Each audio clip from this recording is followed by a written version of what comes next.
You want Philly? Yeah, let's do it. Over the middle and into the end zone. Zach Ertz for the touchdown. The Philadelphia Eagles are Super Bowl champions. Eagles fans everywhere, this is for you. Bonjour à tous, bienvenue pour cet épisode 23 du Fly Podcast Fly. Eh bien, on a bien choisi notre année pour débuter un podcast sur les Eagles. Vraiment, on enchaîne les victoires comme des perles. Non, évidemment, vous le savez, on est entre connaisseurs. On a à nouveau perdu cette fois face aux Cleveland Browns. Bonjour à Loïc, bonjour à Greg. Bienvenue. Hello. Salut à tous. Salut Victor. L'optimisme de Greg va être mis à rude épreuve. Bon, comme toujours, petite introduction sur le match qu'on a vécu tous ensemble. La première mi-temps est une purge offensive des deux côtés, puisque tout simplement, dans cette première mi-temps, il n'y a aucun point offensif. Il n'y a aucun point offensif. Les Browns n'avancent pas, tandis que nous, on accumule les erreurs. D'abord un fumble de Sanders, à quelques yards de la end zone, puis un pick six de Carson Wentz, et c'est l'explication de pourquoi on retourne au vestiaire mené 7-0, c'est ce terrible pick six, à part ça, que des punts. Troisième quart-temps, on va égaliser. On va égaliser, pourquoi ? Parce que notre défense va faire un play, surtout Fletcher Cox va faire un play, quasiment à lui tout seul, il attrape le guard et le quarterback, il fait perdre de ballon. Juste derrière, Wentz trouve Richard Rodgers, si je ne dis pas de bêtises, et ça fait 7 partout. On se dit le momentum a changé, sauf que on connaît notre défense. Dès qu'on récupère un moment un peu positif, on se fait flinguer. Donc évidemment, on prend 3 points, on est à nouveau mené dans ce match. Puis derrière, on va accumuler les erreurs à nouveau. D'abord, on va prendre un safety, on y reviendra peut-être, mais sur un ballon qu'on a récupéré à 1 yard de end zone, puisqu'apparemment, réceptionner les punts est devenu optionnel. Donc du coup, les punts rebondissent jusqu'à des bonnes positions et ça donne des safety. 7-12, on n'est pas encore foutu. On va même marquer un field goal qui va nous faire revenir à 10-12. On aurait pu passer devant si une ou deux décisions arbitrales assez contestables avaient été prises. C'est vrai. Est-ce qu'il y avait rocking de passeur sur Vance ? Oui. Est-ce qu'il y avait fumble de Baker Mayfield ? Oui. Est-ce que pour autant on aurait gagné le match ? Je ne sais pas. Le fait est que les Browns vont se réveiller, surtout au sol. Nick Chubb va redevenir Nick Chubb, ce qui n'était pas les 3 premiers quarts-temps. On prend un touchdown, on prend un field goal, donc on se retrouve à 22-10. Et là, le match est plié quasiment. Si ce n'est que on a l'opportunité à quelques minutes de la fin du match de revenir à 22-17 pour relancer ce match. Carson Wentz lance la pire interception que j'ai vue depuis à peu près Mathusalem. Depuis son dernier match, non ? Pardon. Non, celle-là c'est la pire. Vraiment, celle-là, elle est terrible. Tu parles de Alshon qui sait plus sauter ? Ouais, non, même s'il saute. Je suis désolé, elle est terrible. Et derrière, pour l'honneur, à 30 secondes de la fin, on va marquer un touchdown de Dallas Goedert. Résultat, la défaite encourageante, puisqu'on ne perd que de 5 points, 22-17. Mais alors, elle n'a d'encourageante que le nom. J'ai traditionnellement trop parlé. Je vais donc laisser la parole après ce petit jingle. Messieurs, j'ai envie de dire, on va pas évidemment ressasser ce qu'on dit depuis plusieurs semaines. Vance est nul, le play call est nul, etc. Mais par contre, on peut aussi se projeter dans l'avenir et essayer de comprendre à quoi va ressembler la fin de saison des Eagles. Donc, première question que j'envoie par exemple à Loïc. Loïc, faut-il bencher Carson Wentz ? Je pense que oui. Pas nécessairement tout le reste de la saison, mais au moins un match. Parce que là, complètement, il a total. Mais il n'y a rien qui va. Enfin, personne comprend ce qui se passe dans sa tête, quoi. Enfin, il y a plus d'explication logique, même si c'est pas que lui qui fait des erreurs sur son pick six. Enfin, t'as le tight end Rodgers, il est censé bloquer un cornerback, donc normalement il a l'avantage de physique. Le gars, il passe comme si c'était un plot, il tape dans le dos de Wentz et je pense que ça doit impacter le lancer. Mais même, il y a trop de décisions qui sont... j'ai même plus d'explication en fait. Pour moi, c'est un temps sur le banc et malheureusement, même si tu le mets sur le banc, c'est beaucoup de personnes me disent ouais, il suffit de changer Wentz. Bah, en fait, je ne pense pas que ça soit que ça le problème. En fait, je suis pas sûr juste en changeant Wentz par Hurts, tout d'un coup les problèmes vont disparaître. Et même Hurts, si tu le mets là-dedans, moi j'ai peur pour lui aussi. Hein. Parce que si le coaching staff ne fait aucun changement et que tu le mets et qu'il est censé faire les choses que Wentz est censé faire, je suis pas sûr que ça fonctionne très bien non plus. Ça fonctionnera peut-être mieux, parce que Wentz prend des décisions plus loufoques les unes que les autres. Mais non, c'est un problème global. Il n'y a pas que Wentz qui doit être benché de toute façon. Et je vais demander aussi l'avis de Greg s'il en a un différent, mais juste pour donner un peu d'eau au moulin. Par exemple, Tua Tagovailoa, qui est un rookie certes, mais a fait un mauvais match ce dimanche. Il a été benché dans le 3e quart-temps. Et il sera starter la semaine prochaine. Mais quand on a demandé à Brian Flores, il a juste dit, bah là, il était pas bon. Donc j'ai benché pour mettre l'autre, parce que je me suis dit qu'il fallait faire quelque chose, il fallait donner une étincelle à cette attaque. Toi, Greg, tu partages l'avis, il faut bencher Carson Wentz? Ça dépend, ça dépend des jours. C'est-à-dire que on parle pour préparer ce podcast. J'étais plutôt favorable à pas le bencher parce que je comprenais le fait de pas vouloir le cramer, que c'était quelqu'un qui avait un contrat très cher, qui avait déjà prouvé et que je croyais en son fighting spirit des débuts de saison et de fin de saison dernière où il était capable de nous faire revenir à lui tout seul quasiment dans les matchs ou nous en faire gagner.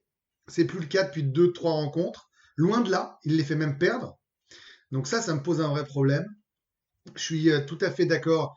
On en avait parlé ensemble aussi sur ce qui s'est passé à Miami. Je pense que c'est pas parce que tu le mets sur le banc une fin de rencontre ou un match que tu dois le sortir de l'équipe définitivement. Je pense, au début, je pensais ça. Et avec l'exemple de Miami, je le pense moins. Et en même temps, quand je regarde Miami, c'est Fitzpatrick qui a sa carrière derrière lui. Et là, c'est Jalen Hurts. Et il y a deux choses. Soit Hurts n'est pas capable d'assumer parce qu'il n'est pas NFL ready et parce qu'il est dans un play call de merde. Et le pauvre, il va se retrouver complètement massacré en pire par rapport à Wentz. Ou alors il se révèle et le mec devient un Mahomes 2. J'exagère, hein, j'extrapole, je rêve, je fantasme. Et le gars trouve des solutions à lui tout seul. Et qu'est-ce que tu fais de Wentz? Donc, je pense qu'il ne faut pas trouver la meilleure solution parce qu'il n'y en a pas, mais la moins pire. Je n'ai pas aujourd'hui, là, à l'heure où on enregistre ce podcast, tranché. Je suis vraiment embêté. Moi, je pense que ce qui est sûr, c'est que on va parler de la progression de l'équipe, je pense, et de toutes ces choses-là. Je pense que là où le mal s'accentue pour Carson Wentz, c'est que j'insiste vraiment sur ce point, c'est qu'il avait été capable de prendre l'équipe sur ses épaules et de la porter. Je me souviens très bien que nous, on le disait en début de saison, quand on a fait un retour presque positif au classement. On l'a dit évidemment en fin de saison, et c'est plus le cas. C'est-à-dire qu'il s'effondre, l'équipe s'effondre, il est mal défendu. Enfin, je veux dire, Carson Wentz, à sa décharge, il a 1 seconde et demie pour lancer le ballon, 2 secondes et demie dans les grandes heures. À aucun moment, alors que je regarde les autres matchs dans la foulée, ou même quand vous faites les résumés de 7 minutes, ou même les 40 minutes, qu'importe, vous voyez des quarterbacks avec un peu de temps, nous, il est ouvert tout le temps, il se fait découper tout le temps. Donc, il est responsable, pas forcément que coupable. Donc, je trouve que c'est une décision très difficile, et je vais être honnête avec vous, je change d'avis tous les jours. Voilà, je peux pas totalement dire autre chose. On va rappeler que Andy Reid, à une époque, a benché McNabb en plein climax de sa carrière pour performance. Et je crois que la semaine d'après, il lance 4 ou 5 touchdowns contre les Ravens, si je dis pas de bêtises. Mais le fait est que moi, je pense que là, pour perdre autant de talent d'une saison à l'autre, il y a un problème mental. Est-ce qu'il est sportif, extra-sportif? Est-ce que c'est à cause de la draft de Hurts? Est-ce que c'est un problème personnel? Est-ce que j'en sais rien? Mais moi, je suis d'un avis clair et net, parce que de toute façon, contractuellement, on l'aura l'année prochaine. Il y a un opt-out possible en 2022, mais pour moi, en 2021, il sera là. Moi, je suis pour le sortir complètement. Complètement. Lui dire, règle ce que tu as réglé, de toute façon, la saison est foutue. On met Hurts et Sudfeld. Je m'en fous. On le sort complètement. Et reviens-nous avec la tête à l'endroit en septembre Et 2021. Victor, et si jamais, tu détruis Jalen Hurts parce qu'imagine qu'il n'ait pas les épaules pour assumer une fin de saison parce qu'il n'était pas prêt. Donc tu détruis ton deuxième pick et on en reviendra à ce choix de draft qui provoque tant de remous. Et Et si tu mets jamais, Ned Sudfeld ouais, non, mais Sudfeld, c'est pas un quarterback NFL. Bah, Rigolo, si. il sert à rien. Et si tu mets, et Jalen Hurts explose et marque 2 touchdowns à la course, 1 à la passe et fait des stats à 70% de complétion, tu fais quoi l'année prochaine? Et ben tu mets, Donc t'as un tu fais une compétition fair en camp d'entraînement. Et si Hurts est meilleur que Vance, Hurts est meilleur que Vance. Et on met 30 millions sur le banc et tant pis. Tu sais très Il y a bien un que moment, si jamais il t'emmène en je- playoff avec des belles fins de saison, Wentz reviendra jamais. Oui, bah, et de toute façon, Jalen Hurts, tu disais Mahomes, je pense que s'il se développe, c'est plutôt Deshaun Watson qui deviendrait, mais dans l'idée, ça nous irait aussi. Mais moi, oui, c'est ça. Moi, je pense que là, Vance, il est cassé. Il est cassé, alors je sais pas, je suis pas dans sa tête, je sais pas les raisons. Mais moi, je pense qu'il faut sortir Et jusqu'à puis, la fin de et saison. puis de toute façon, avec ce coaching staff, on se rend bien compte que dès qu'un joueur commence à décliner mentalement, ils sont incapables de le récupérer. Mais bien sûr. Regardez Et- Nelson Aguilar. Regardez tous les joueurs qui sont partis récemment des Eagles. C'est Non, mais il y a Sidney un Jones, c'est moment, pas mauvais. Rasul Douglas est devenu un excellent slot C'est corner. incroyable, j'ai envie de me suicider. C'est- mais non. c'est, mais à un mo- Agolor, à un- Agolor fait une saison en mode Non, mais 2017. Rasul Douglas, c'est parce qu'ils le mettent pas sur les dips. Hein. Aussi, c'est juste une. Il Bah, est juste oui, non, mais c'est ça, c'est intelligent, pour ça que je te dis un slot corner. Eh bah, Il très bien. l'utilise en slot corner. Bah, pourquoi nous, on l'a jamais utilisé en slot corner? C'est très bien que Grégory parle de ça parce que moi, mon prochain point, c'était ça, c'est que ce coaching staff, de toute façon, refuse de s'adapter aux joueurs qu'ils ont. Ils ont décidé, on joue comme ça, point barre. Donc là, Et on joue avec tel joueur, hein. Surtout, Ouais, on ne c'est change ça. rien. Donc moi, si tu veux pas bencher Wentz, très bien, mais il faut que tu fasses des changements. Donc si tu benches pas Wentz, tu dois en bencher d'autres. Et franchement, les cibles c'est pas ce qui manque. Hein. Entre Jason Peters, Jason Peters, franchement, j'avais dit la semaine dernière qu'on allait assister à son enterrement face à Myles Garrett. Et Myles Garrett a eu le Covid et on s'est dit bon, bah ce sera pas pour ce week-end. Bah surprise, si, s'est fait enterrer par Olivier Vernon, incroyable. Et là non, mais Jason Peters c'est plus possible. Faut Non, mais arrêter, Jason Peters, il a le syndrome Eli Manning. Plus il continue à jouer, plus tu te dis, il va pas finir au Hall of Fame Mais finalement, quoi. Tu reprends Enfin, des faut tweets. vraiment qu'il arrête. Victor, il reprend des tweets américains. Salaud, plagieur. et il cite même pas les Il sources. cite même Si, pas les sources. c'est Enfoiré. c'est Ruben Frank. Mais il a raison. Bah, bien sûr Il qu'il a raison. Enfin, c'est Frank ou c'est Zangaro. Enfin, Non c'est mais pardon, mais c'est mais il a gravissime, c'est gravissime. Là, je vous le dis, hein. Si la semaine prochaine, après le match qu'il a fait là, où j'aurais fait mieux que lui, hein, qu'il le remette sur le terrain. Là, c'est une faute Ah, il a professionnelle. été conforté. Il a été conforté là en conférence de presse. C'est gravissime. Donc c'est une faute professionnelle, c'est ce que je dis. Là, donc on va pas voir Malaita, on va continuer à voir un Peters qui s'est pris. Non, Combien, Loïc 3 Mailata- sacs, 7 pressions 3 sacs, 3 QB hits et 7 pressions. Ouais, en Mais vous 40 rendez snaps. compte Non mais vous vous rendez compte Formidable, formidable. Non mais surtout que Vraiment là où c'est incroyable. dramatique, c'est que non seulement lui, il est devenu nul, le pauvre, et ça nous fait mal hein, de dire ça, parce que tous les trois, on l'a adoré, et j'imagine que ceux qui nous écoutent l'ont adoré aussi. Donc c'est une souffrance de le voir en souffrance, mais c'est qu'en plus avec Malaita, qui a donné quand même plutôt satisfaction en début de saison, avec un bon développement, et où tu te dis, bon bah ce gars-là, peut-être qu'on a fait une bonne pioche, développe-le, il a un physique hors norme, quoi. Et il apprend le Mais jeu, c'est quoi. surtout que tu sais que Jason Peters, à la fin de la saison, c'est terminé. Donc il n'y a pas de futur. Oui, en plus, il Y n'y a a rien. même pas de futur particulier. Non, et puis. Et le mec non. se sort comme. C'est incroyable, c'est que au moment où Victor et moi, on a dû arrêter de regarder le match parce qu'on en avait marre, Jason Peters s'est sorti lui-même du match en ayant soi-disant une blessure. C'est quand même incroyable. Le gars fait ce qu'il veut dans la franchise. Moi, j'ai pas regardé dernier drive. Moi, je pouvais Oh plus. là Moi, là. je suis passé sur la red zone. Je pouvais plus voir cette équipe. Heureusement que je suis là professionnel jusqu'au bout, hein, parce que vraiment, je suis pas Non, mais aidé. j'ai revu. Attends, j'ai revu en 40 minutes hier. Hein, donc, c'est bon, mais non, mais c'est terrible. Donc, Non, moi, ce qui je pense m'embête, qu'il y a- j'insiste vraiment, hein, parce que là, ça rejoint Ouais. ce que vous disiez sur le coaching staff et sur Wentz. Vraiment, c'est un point qu'il faut aborder parce que c'est ce qui vraiment va nous faire couler. Et l'optimisme n'est plus du tout de rigueur. C'est que vraiment, on gagnait des matchs dans les derniers quarts avec de la confiance des mecs qui voulaient pas perdre. Une équipe dont je disais l'ADN, c'est de se battre comme des chiens alors qu'ils sont pas bons. Et là, non seulement ils sont pas bons, mais ils se battent plus comme des chiens. Et Mais là parce où Doug que les meneurs d'hommes, leur discours passe 1 an, 2 ans. Et à un là moment, où ça Doug passe plus. Peterson était bon pour récupérer les mecs, là aujourd'hui il n'y arrive plus.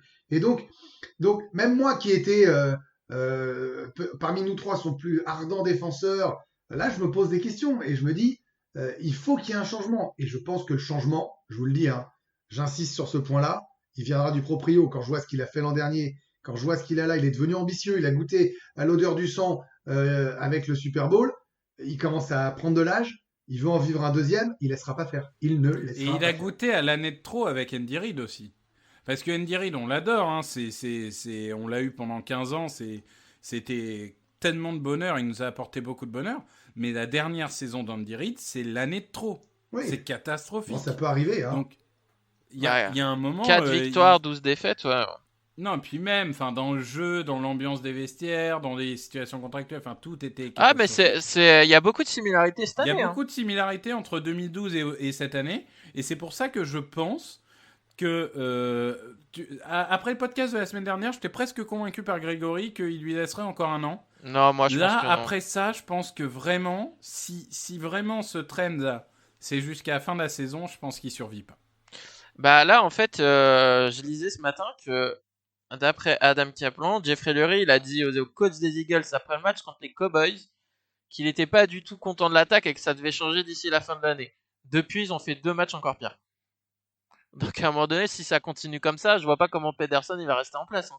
Parce que les autres coachs, ils les ont déjà changés. Donc à un moment donné, ça peut pas être toujours les mêmes. Hein. Là où c'est pénible, Non, puis... c'est qu'on fait plutôt 2 matchs corrects en défense. Là où on n'arrêtait pas de massacrer Schwartz, à juste titre, je pense. Il faut toujours qu'il s'en aille, je le maintiens. Et l'attaque coule complètement. Donc comment tu veux gagner un match quand tu défends correctement, tu marques pas de points, ou quand tu défends mal, tu mets moins de points que l'autre. Je veux dire, dans tous les cas, c'est insoluble. Mais moi, j'ai une impression... Tu sais, quand je te disais on s'adapte au niveau de l'adversaire, j'ai l'impression qu'on s'adapte au score de l'adversaire aussi. Bah oui. J'ai l'impression qu'on a une propension, c'est-à-dire que si on marque 23 points, on va réussir à s'en prendre 25. Si on marque 32 points, on va réussir à s'en prendre 34. Non. Et si, j'ai l'impression 30 qu'il y a un points, moment... c'est pas possible cette année. Non, mais même, il y a un moment, j'ai l'impression qu'on trouvera toujours un moyen de perdre. On disait, il faut du jeu au sol et il faut pas d'erreur. Giants, 156 yards au sol, 0 turnover, on perd le match. On se dit, ok, il faut rajouter un peu de folie, etc. Là, on accumule les erreurs, on perd le match. C'est-à-dire que si on accumule des turnovers, on perd le match. Ça, c'est le foot américain, ok. Mais même quand on fait pas ces erreurs-là, on les perd.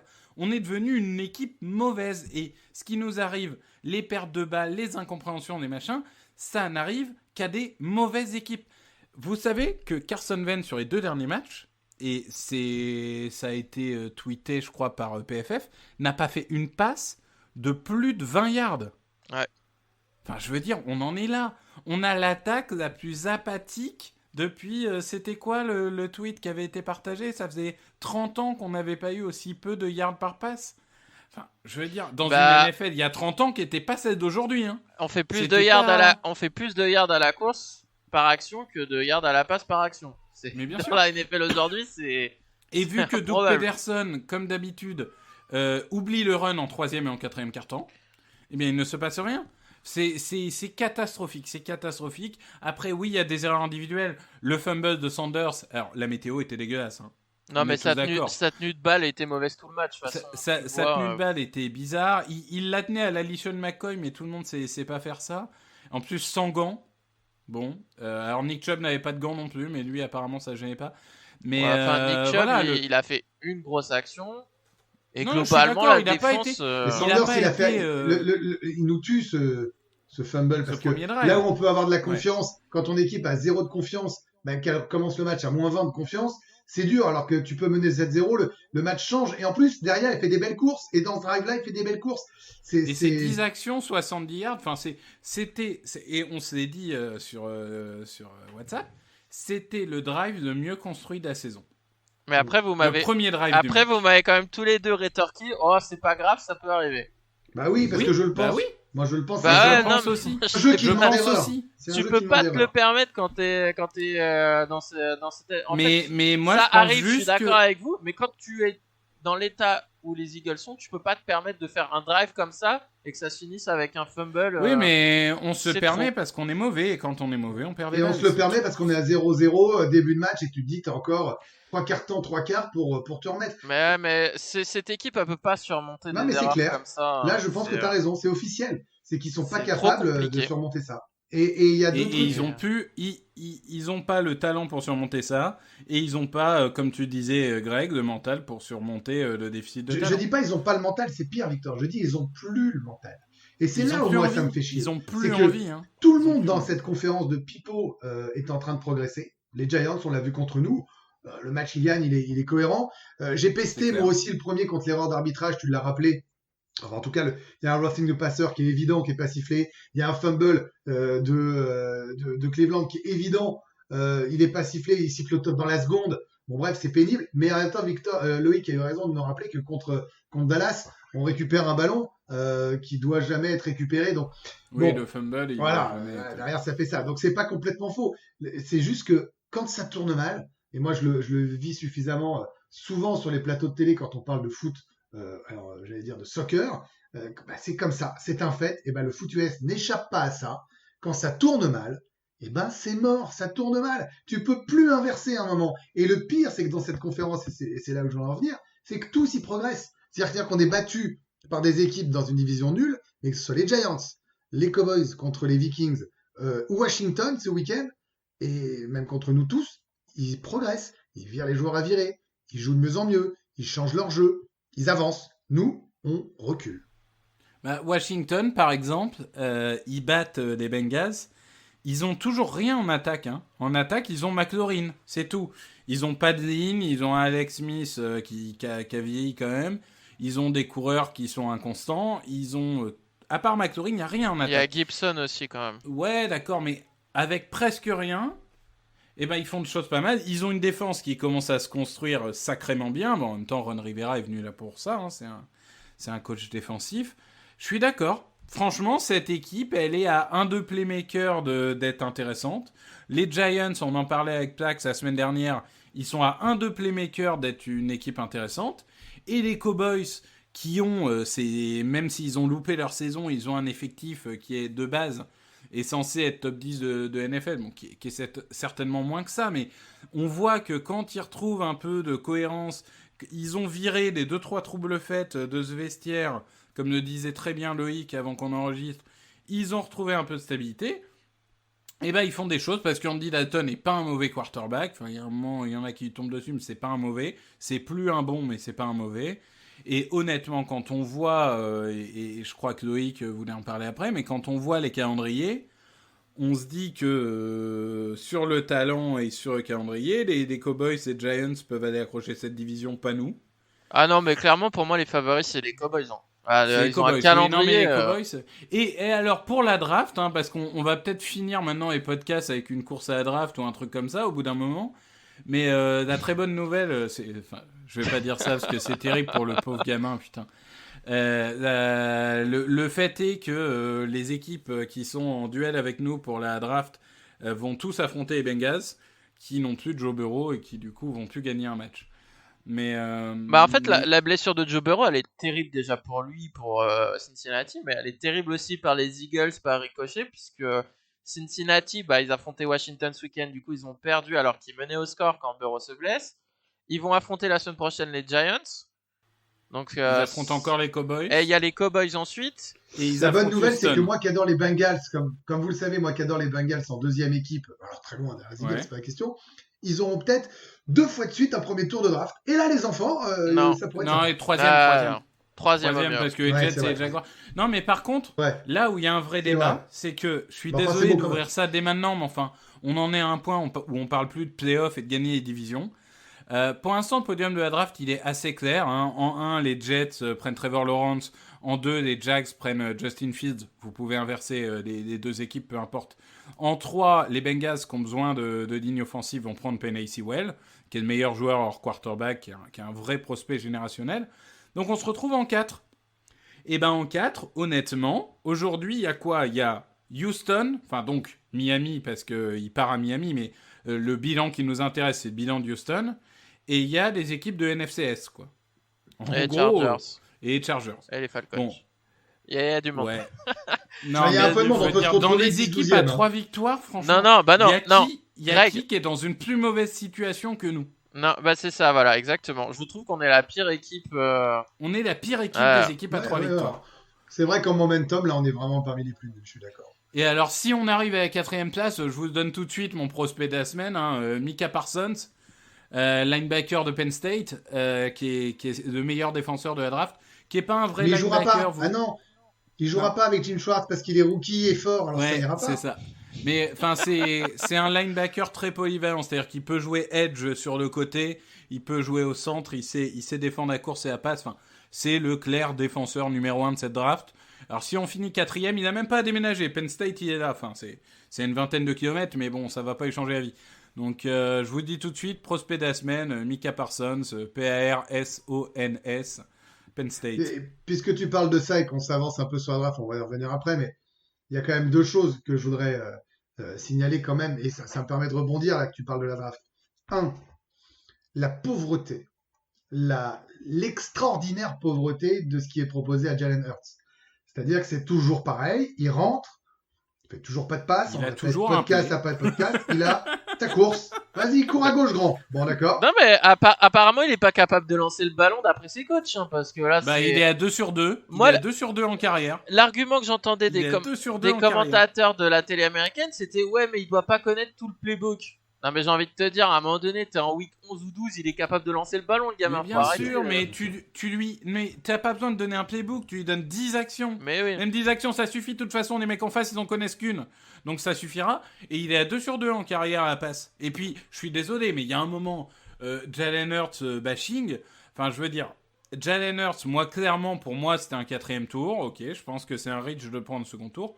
Mais ça reste un quarterback titulaire dans une des plus grandes universités du pays. Ça reste un mec qui, pendant des années, a été bon. Enfin, je veux dire, c'est pas une truffe, quoi. Il y a un moment, il sait lancer le ballon. Faut Non, mais arrêter. alors- Donc on en Non, mais revient il y a- à la nullité de ce qui est proposé et donc du coup qu'on surprend pas l'équipe adverse. Et je vais te laisser finir. Tu es sur Hurts encore Loïc derrière? Non, c'est plus. Parce qu'il y a aussi global. il y a aussi Travis Fulgham donc il faut parler. C'est-à-dire que le mec n'est plus targeté. Alors ok, il a Maintenant, fait, il y a Jeffrey qui est là. il a on va fait pas enlever des il a fait snaps à quelques Jeffrey, drops. quand même. Il a fait quelques drops inhabituels, mais il a eu quand même beaucoup de saucisses, hein, parce que les ballons qui arrivent, hein, c'est quand même pas des facilement capables. Lui, il joue les 50-50, mais en vrai, c'est pas vrai. Hein, Fulgham, il joue des 30-70, hein, parce que il a l'adversaire et le lancer. Hein. Donc c'est plus compliqué. Et il est pas targeté. Putain, t'as le meilleur receveur de la ligue, bordel. Non, mais c'est terrible. ça, la gestion des joueurs. Alors, on a parlé de Jason Peters, mais hier, on a appris que Nate Herbig, qui avait pas été, ça n'a pas été le meilleur joueur de ligne offensive de l'année, mais il avait fait le boulot depuis le début de l'année, a été benché pour Matt Pryor et Sua Opeta, qui sont complètement nuls. Donc, tu te demandes, mais enfin, c'est quoi la logique dans ce mouvement? Tu comprends rien. En plus, il était censé pouvoir jouer centre s'il arrivait à quelque chose à Kelsey, donc ils l'ont mis inactif ce week-end. Et c'est Luc Et pouf Duriga qui a joué centre, du coup. Et du coup, Kelsey se blesse, bien évidemment. D'ailleurs, Kelsey, c'est quand même il est quand même incroyable. Hein. Il a joué avec un bras, c'est n'importe quoi. C'est Somalo qui a dû lui remettre son casque. Franchement, il a pas mal joué. Hein. Il Ah a oui, joué non, centre franchement. avec un bras et il a limité. Et le bah, casse. cette saison, il est meilleur avec un bras qu'avec deux. Hein. Non, mais franchement, non, mais quoi qu'il arrive, peu importe leur niveau, respect à Jason Kelsey et Lane Johnson qui jouent dans des états physiques. Oh, Lane, il fait Enfin- son plus mauvais match de la saison. Ouais, mais il est pas à 100%. Il joue dans des états. Il devrait même pas être sur le terrain. En Ouais, fait. le problème de Lane, c'est depuis 2017 qu'il n'est pas à 100%. Et pourtant, il est incroyable. C'est dire. Mais oui, le parce qu'à bonhomme, chaque mais fois, il force avec une physiquement- entorse du genou, une entorse de la cheville. Physiquement, avec, il n'a pas été à 100% depuis l'Antéchrist. Et c'est un des problèmes qu'on a encore et toujours. J'ai quand même beaucoup aimé de voir que Jason Peters est apparemment le 43e meilleur guard sur 78 selon PFF. Et il a plutôt une bonne note sur la week 11, donc évidemment, tackle. lorsque vous regardez PFF, prenez toujours des notes avec vraiment des pincettes. Hein, parce que quand je vois qu'aujourd'hui, si tu le regardes, il est aussi bon que Lane Johnson, ça fait mal, quoi. Hein. Mais je me suis Et, posé la question, est-ce qu'on n'est pas trop dur? Mais en fait, non. Non, tu prends 3 sacs et 7 pressions alors que Myles Garrett est pas là. Enfin, il y a un moment, c'est limite, tu vois, il prend 3 sacs et 7 pressions par Myles Garrett, je te dis ok, Defensive Player of the Year, limite, je ferais à te pardonner, mais là, faut arrêter. Et on parle de Olivier Vernon et Adrian Claiborne. Faut arrêter. Hein. Et Claiborne, en plus, il avait un problème à un bras aussi, il pouvait attaquer que d'un côté en pass rush, et quand même, Vance a réussi à se prendre un sac sur un pass rush à 3 joueurs contre 5.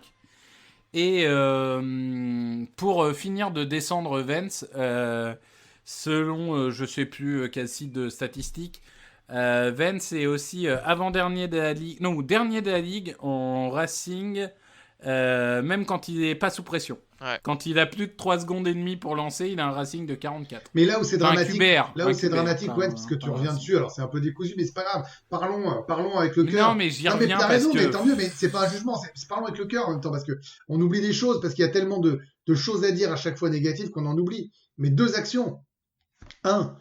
Cette interception où il lance la balle complètement molle. Alors c'est vers Sanders ou Scott, je sais plus, quand ils veulent lancer vers son RB et qui se fait intercepter, qui donne le touchdown défensif de Cleveland. Mais en fait, je veux bien admettre que Rodgers n'est pas bloqué, mais lance-la avant. Il y a 1000 fois le temps. Vous pouvez m'expliquer que Rodgers a été nul, je vais vous dire oui. Mais t'as le temps, et c'est montré par la télé américaine. Il a le temps de la lancer normalement pour nous faire gagner 5-6 yards, ou voire plus. Et deuxième chose, c'est que non seulement il a été nul sur celle-là, mais là où il n'a pas été bon, c'est quand on prend le safety. Mais pardon, une fois de plus, le plan de la télé américaine est clair, net et précis. Il y a 2 mecs libres. 2 mecs libres. Voilà. Et c'est fou de ne pas le voir. Donc je pense qu'il est cramé. Voilà. Je pense qu'il est cramé et que malheureusement, il n'y a plus grand-chose à faire parce que ces deux actions sont symboliques de ce qu'il est devenu cette année. Il y a largement la place d'éviter l'interception et même de gagner des yards. Il y a largement la place d'éviter le safety et de lancer un jeu qui te fait gagner 20-25 yards. Non, mais voilà, cette saison est un grand gâchis. Et le problème, c'est qu'on a déjà parlé du cap de l'année prochaine. Alors, on va piquer haut cette année, ça c'est sûr, quasiment. Mais on aura un cap toujours aussi dégueulasse qui fait qu'on pourra recruter personne. Donc 2020. J'ai envie de te dire, vu les recrues en free agency ces dernières années, c'est peut-être pas plus mal. Non, mais 2021.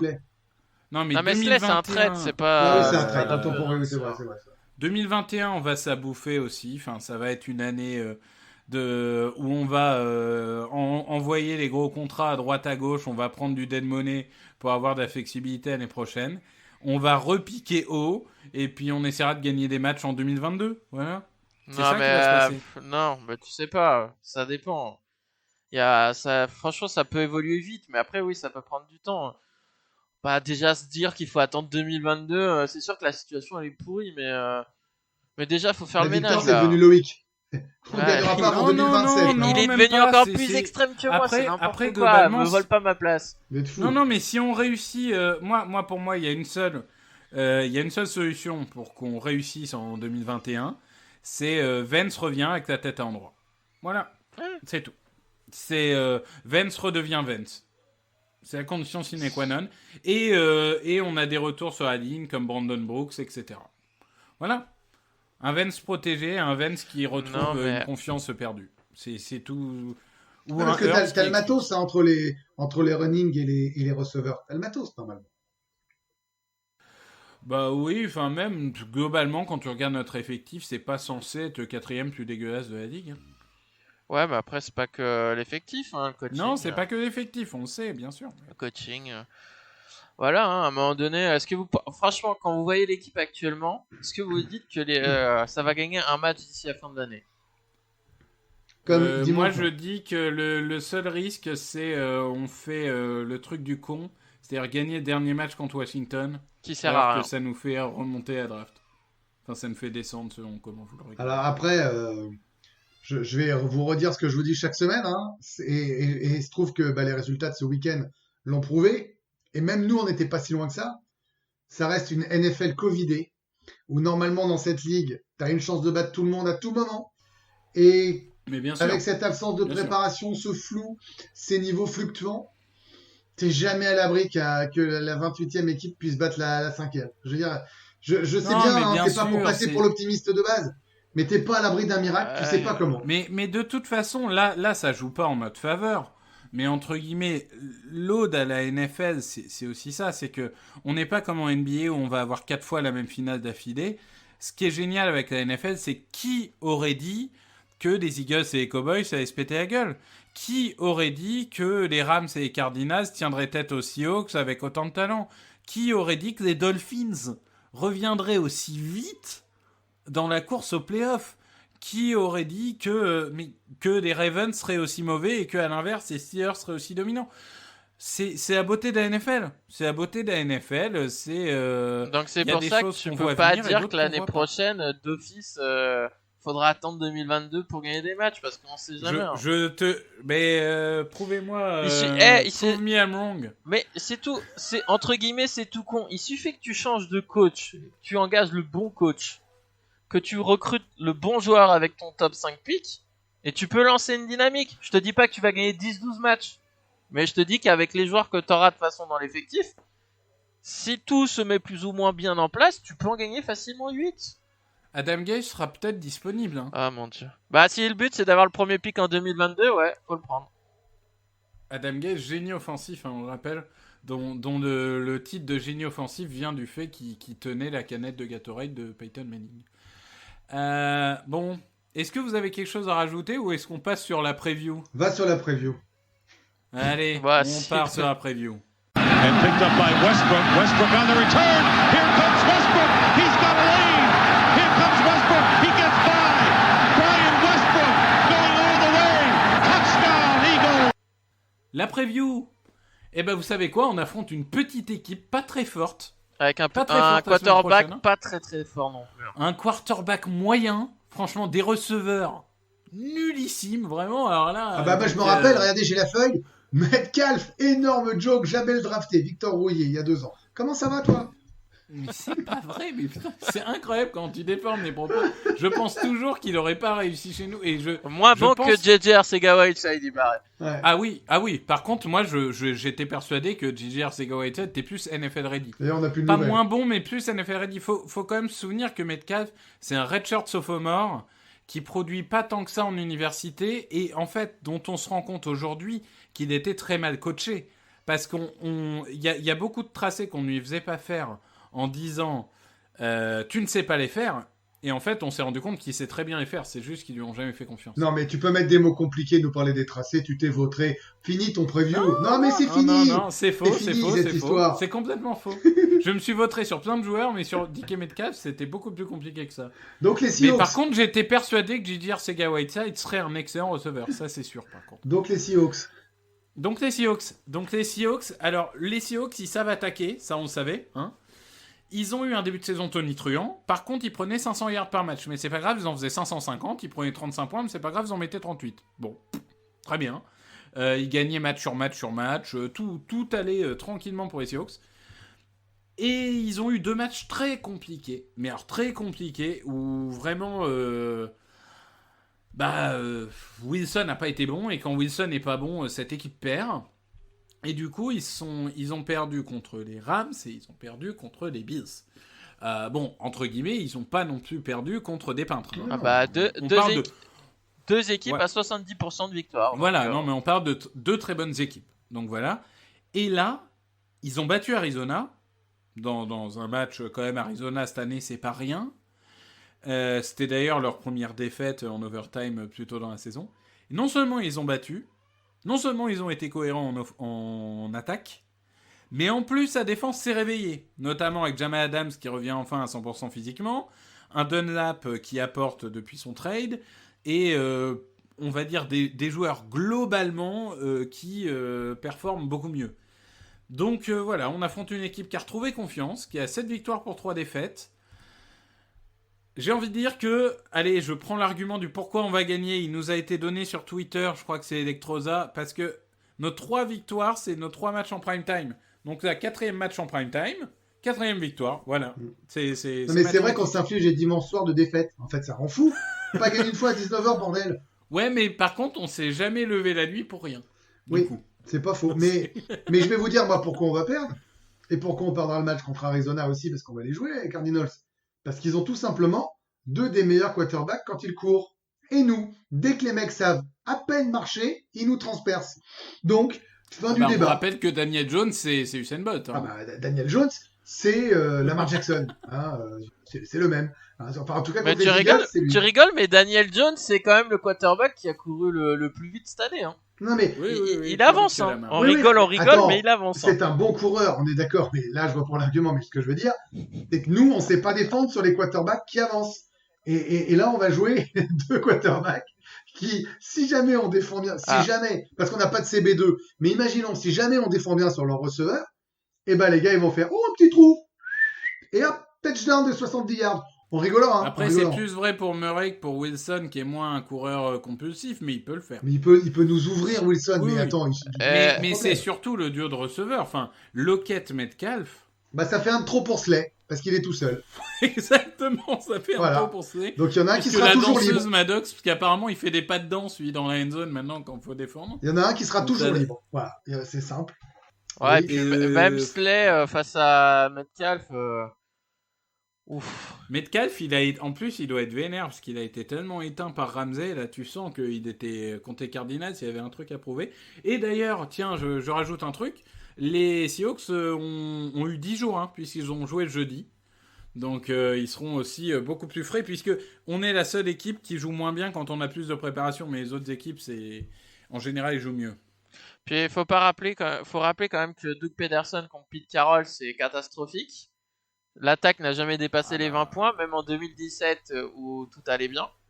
En 2017, on se fait battre. En 2019, on se fait battre 2 fois. C'est ce que j'allais dire, 2 fois, et à chaque fois, la défense des Seahawks a dit que de toute façon, ils savaient le play qui arrivait. Donc, Bien sûr. là, vu le niveau cette année, Et puis, il y a un moment, je veux dire, notre ligne offensive, quand elle va devoir défendre KJ Wright, Dunlap et compagnie, on va se marrer. Hein. Non mais, faut être honnête. Jamel Adams, il va finir avec 3 sacs. Jamal Adams, il va finir avec ses 3 sacs. Ouais, c'est sûr. On va être honnête, on va jouer là maintenant. Alors là, avec les Seahawks, puis d'autres après, des prétendants au Super Bowl. Après, Voilà, on c'est joue des prétendants au Super Bowl là. C'est juste bah Aaron Rodgers après, mais. Non mais c'est ça. Surtout, la NFC est tellement ouverte que, alors, c'est sûr, enfin, je veux dire, alors, clairement, Seahawks, Saints, Packers, Cardinals, ça va au Super Bowl. Ça, c'est clair. Après, il nous reste 2 matchs de division. Hein, ça, c'est toujours le plaisir. Et rassurez-vous, après, on vous jure, c'est fini. Non, et dernière chose, moi aussi, sur les Seahawks, c'est l'amélioration de la ligne offensive. C'est l'amélioration de la ligne offensive, parce que, bon, Duane Brown est un excellent tackle, ça, on l'a pas découvert. Damien Lewis, le rookie, excellent à l'intérieur de la ligne. Même Mike Loupati, je sais plus comment il s'appelle. Qui est pas, enfin, qui avait un, je sais pas, ces dernières années c'était un peu compliqué. Là, cette année, ça a l'air d'être correct. Non, l'année dernière c'était correct aussi, mais il avait pas joué en playoff à cause d'une blessure. Ouais, bah autant pour moi. Moi, dans ma tête, je croyais que c'était difficile pour lui. Donc voilà, donc il est protégé. Chris Carson en running back, c'est pas dégueulasse. Bah, il a été forfait dernier match, non? Il a été, oui, il joue pas le dernier match, mais je crois pas qu'il soit à forfait longue durée, si. Bah, ça fait au moins le 3e match qu'il loupe, je crois. Attends, tu me fous le doute. Donc là, vous êtes en train de donner pas lu qu'il était ligne de par retour. ligne, joueur par joueur, en plus du bilan, Si, en plus du talent des coachs. Pourquoi on va se faire ouvrir de 35 points? Non mais c'est bien. C'est bien. Non, mais- Non, parce qu'on est les Eagles, on perd jamais de 35 points, on perdra 35-24 en ayant mis 10 points dans les 2 dernières minutes et on parlera de défaite Je encourageante. crois pas, parce qu'on va faire comme contre les Rams, qui est notre plus grosse défaite de la saison, mais en pire. Là, à partir de maintenant, tu rentres là-dedans. Ah, toi, t'imagines un Saints 2018 de 48-3 Ah là, dans ou la un truc série de comme 4 ça. matchs, il y a 4 gros matchs. Attends, on a les Seahawks, les Saints, les Cardinals et les Packers, c'est ça? Il y en a un des 4 Sachant qui que va... les Saints, il n'y aura pas de Brees. Il y en a... Ouais, enfin, Tyson Hill, il va faire que courir, ça va pas être un Oui, problème pour lui. c'est vrai que pour le coup, oui, c'est un peu embêtant parce que Tyson Hill, il paraît que c'est courir aussi. Ouais. Ah non, mais on va forcément en prendre et un ou Alvin 2 qui vont être Kamara, comme les Saints. Je te le dis, hein. Non, mais... Ouais. Mais si ça peut permettre de faire virer Doug et Jim, moi je prends. Non, mais là, honnêtement, les 5 premiers matchs, c'est Seattle, Green Bay, New Orleans, Arizona, Dallas. Moi, franchement, là, au jour d'aujourd'hui, je vois pas comment on en gagne un seul de ces 5-là. Et le pire, c'est qu'on va sacrifier une nuit du lundi au mardi, hein, parce que si je dis pas de bêtises, Ouais, c'est ça, c'est Monday Night. je crois. c'est Monday Night. Hein. Ouais, et les autres c'est même pas matchs Sunday Night. Et les autres matchs sont à 22h30, les 3 prochains. Ah bah c'est Ouais, cool, là, ou on les va quatre- gagner Non, 4 les fois, 4 là. prochains, pardon. Ouais, Les on 4, va gagner là, 5 c'est. fois. Non, mais ça, c'est cool parce que ça me permet de faire le résumé, parce que je fais les réseaux sociaux que de 19 Oui, Ouais, alors t'es enfin, gentil, mais il y en a et- qui se lèvent à et- 4h du matin. Ouais, alors se quand tu coucher te à couches 2h, à 1h et demie du mat en étant dégoûté. Non, moi je trouve des titres. L'année dernière, j'avais mis Philadelphie et pathétique et tout. Comme je suis supporter des Eagles, je peux me permettre plein de trucs. Moi, je dézingue à tout va. Non, ça me défoule, moi.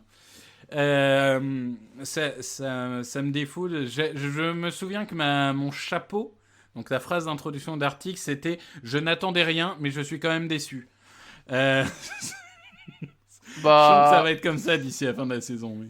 Ouais, moi, franchement, j'attends plus rien en fait. Moi, je veux Donc, Jalen Hurts. Surprenez-moi. Je suis désolé, mais la seule chose que j'attends, c'est de voir Jalen Hurts. Ah si, j'aimerais bien voir une interception de Darius Slay quand même. Ah oui, attendez, quand même, ça, incroyable. C'est, alors je sais plus qui sortait la stat, mais donc on est la pire équipe de la ligue en interception, Bien on sûr. en a 3, je Mais crois. comme d'habitude, comme chaque année en fait. Non, et sur les 20 derniers matchs, on a 3 interceptions. Alors merci Mullens, hein, parce que sans toi, on serait rien. Le dernier cornerback à avoir intercepté un ballon pour les Eagles, Attends, c'était je l'ai. donc en début de saison 2019, Sidney c'était Jones. Sidney Jones. C'est le dernier cornerback qui a intercepté un ballon pour nous. Là, Voilà. C'est incroyable. C'est incroyable. Voilà. C'est désespérant. Et d'ailleurs, il en a intercepté 2 avec les Jaguars, je crois. Enfin, au moins un, mais... Enfin bon, là maintenant les gars, pour clore, vous allez me dire le score contre les Seahawks. Et 2, me dire qui sera le meilleur et le pire des Eagles. Allez, c'est bien, c'est rigolo comme jeu. Allez, Victor. Alors, 31-14. Oh putain, tu m'as volé mon score. Oh, je suis deg, Ils j'allais sont dire bons. le même. Ils sont jumeaux. 31-14 pour les Seahawks, hein, au cas où il y ait un doute pour les Au cas où il y a un doute. quelqu'un. Ah, Non, mais je putain. sais pas. Hein, c'est- Ah, je te jure, j'étais en train de penser à ça en plus. Le meilleur joueur des Eagles, ça va être Brandon Graham. Je prends pas beaucoup de risques. Et le pire joueur des Eagles, ça va être Avante Maddox. Bah oui, Avante Maddox, bien sûr, puisqu'il va se faire ouvrir le Ouais, cul c'est pendant 60 minutes. Loïc. Alors, le pire, ça va être Jason Peters. Ou Alshon Jeffrey au choix. Vous choisissez celui que vous voulez. Et le meilleur, comme ils ont décidé que Fulgham fallait pas l'utiliser, Goddard. Ok, et le score, tu restes sur 31-14 Ouais, aussi. 31-14, ouais, ou Mhm. 31-17. Alors moi je Ouais, dis, 31-17. on va en prendre 45. Si t'en Ah, prends le qu- Grégory Optimiste, il est parti. hein. Greg, si t'en prends 45, Jim Schwartz, il fait ses valises direct. C'est pour ça qu'on va en prendre 45. Et on va en marquer 7. Et Oh le mon meilleur Dieu. Eagle, ce sera Miles Sanders parce qu'il va marquer un touchdown pendant que les autres vont se noyer. Et le pire, vous avez dit ensemble. Mais je vais rester sur le Maddox aussi parce que Ah, t'as Jalen Mills, sinon. Qui Ah, mais était non, quand même non, un peu Non, ouais, moi, en cornerback. fait, je vais changer mon meilleur Eagles. Mon meilleur Eagles, ça va être Cameron Johnston. Oh, putain. Voilà, punter. voilà. 45-7, je crois que j'ai jamais fait un truc aussi pessimiste de toute ma vie. J'ai 44 ans. Hmm.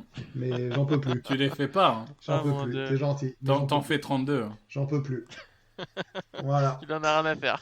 Même les compliments, il prend plus. Non, je prends plus rien, t'es gentil, mais Le seul animateur radio qui a un physique de télé. bah, comme je fais de la télé, ça va. On peut dire le seul animateur télé qui fait de la radio.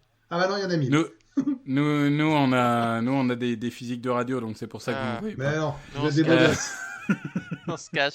Là, on va Surtout pas finir moi comme avec, ça. On va finir vite, hein, parce que si on se finit sur des compliments, ça va être une horreur pour ceux Ouais, qui nous écoutent. on va arrêter. Donc, écoutez, on se retrouve la semaine prochaine, peut-être pas. Enfin, si on a survécu, quoi. On est comme vous, hein. Chaque semaine, notre cœur nous dicte si on va mourir ou pas. Dans le Moi, doute, j'ai une question pour finir. Parce que je me suis vas-y, fait la très réflexion sur l'erreur d'arbitrage. D'habitude, une erreur d'arbitrage comme ça, j'aurais été hors de moi comme Greg l'était. Et en fait, je me rends compte que cette équipe a réussi cette année à faire en sorte que Ah, mais... ils perdent, ils gagnent, j'en ai plus rien à faire. Ah, mais moi, elle a détruit mon âme, cette équipe. Donc, pas C'est- besoin d'en revenir. On vient d'expliquer pendant 45 minutes pourquoi. J'ai juste à vous dire merci. Merci à vous d'être là. Merci à vous, auditeurs, d'être fidèles et de partager la souffrance avec nous. Merci Loïc. Merci Greg. Merci En fait, Victor. c'est une grande thérapie de groupe. Et à la semaine prochaine. Open with a throw and a pass picked off by Dawkins. Brian Dawkins with the interception. And Dawkins is down to the 10.